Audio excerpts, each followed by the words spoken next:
May Day స్ఫూర్తితో కేంద్ర ప్రభుత్వం కార్మిక వ్యతిరేక విధానాలను నిరసిస్తూ మే 20న తలపెట్టిన దేశవ్యాప్త సార్వత్రిక సమ్మెను యావత్ శ్రామిక వర్గం విజయవంతం చేయాలని సిఐటియు పెద్దపల్లి జిల్లా కార్యదర్శి ముత్యంరావు పిలుపునిచ్చారు.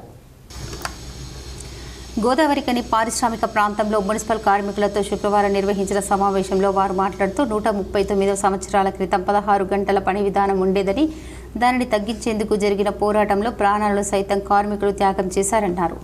ఆ ఉద్యమం ఫలితంగానే 8 గంటల పని దినాన్ని కార్మిక లోకం సాధించుకోగలిగిందని, కానీ నేడు కేంద్రంలో అధికారంలో ఉన్న బీజేపీ ప్రభుత్వ భారత కార్మిక వర్గాన్ని అణిచివేసి మేడే రాకముందు ఉన్నటువంటి దుర్మార్గపు రోజుల్లోకి తీసుకుపోయే విధంగా తీవ్రంగా ప్రయత్నిస్తుందని, అందులో భాగంగానే పోరాటాలతో త్యాగాలతో కార్మిక వర్గం సాధించుకున్న 29 కార్మిక చట్టాలను రద్దు చేసి 4 లేబర్ కోడ్లుగా రూపొందించింది. కానీ కార్మిక వర్గం చేసిన పోరాటాల వల్ల గత 5 సంవత్సరాలుగా బీజేపీ ప్రభుత్వం లేబర్ కోడ్లను అమలు చేయలేకపోతుంది. కానీ మూడవసారి అధికారంలోకి వచ్చిన తర్వాత లేబర్ కోడ్లను అమల్లోకి తెచ్చి తమ శ్రేయోభిలాషుడైన బడా కార్పొరేట్ పెట్టుబడిదారులకు లాభాలు కల్పించాలని కుట్ర పన్నుతుందన్నారు. కేంద్ర బీజేపీ ప్రభుత్వం అనుసరిస్తున్న కార్మిక వ్యతిరేక పెట్టుబడిదారి అనుకూల కార్పొరేట్ మతోన్మాద విధానాలకు వ్యతిరేకంగాను ప్రత్యేకించి 4 లేబర్ కోడ్లను రద్దు చేయాలని, ప్రజలకు ఆస్తులను ప్రైవేటు పరం చేయరాదని, భారత రాజ్యాంగాన్ని కాపాడుకోవాలని, రాజ్యాంగం ద్వారా పొందిన ప్రాథమిక హక్కులను నిలుపుకోవాలని, దేశంలోని 11 జాతీయ కార్మిక సంఘాలు, వివిధ రంగాల స్వాతంత్రం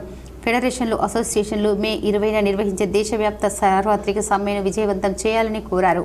ఆ 29 కార్మిక చట్టాలని 4 భాగాలు చేసి 4 లేబర్ కోడ్స్గా తీసుకొస్తున్నారు. ఈ 4 లేబర్ కోడ్ల సారాంశం ఏంటంటే 29 కార్మిక చట్టాలు పోవడం. ఈ 29 కార్మిక చట్టాలంటే ఏంటి? ఇవి మనం ఇప్పుడు కనీస వేతనం అడుగుతున్నాం, అదొక చట్టం. 8 గంటల పని ఉంది, అదొక చట్టం. సమ్మె హక్కు ఉంది, అదొక చట్టం.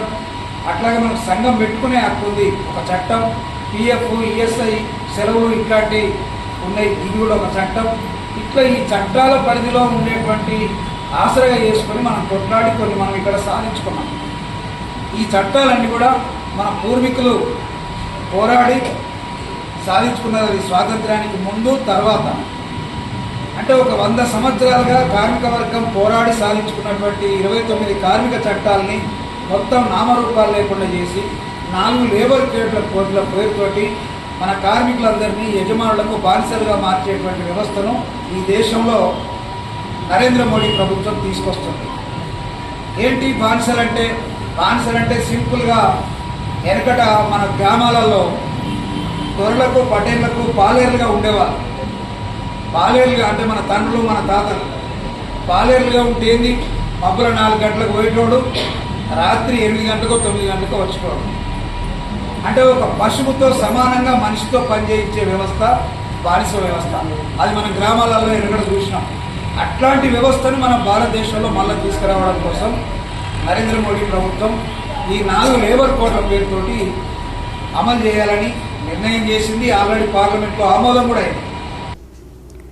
ఈ కార్యక్రమంలో సిఐటియు సీనియర్ నాయకులు యాకయ్య, మహిళా సంఘం జిల్లా కార్యదర్శి మహేశ్వరి, సారయ్య, కిషన్ నాయక్, రాధాకృష్ణ, సారయ్య, రవి, సంతోష్, వెంకటస్వామి, ప్రశాంత్, నాగమణి, సమ్మక్క, రామలక్ష్మి, లక్ష్మీ, పోచయ్య తదితరులు పాల్గొన్నారు.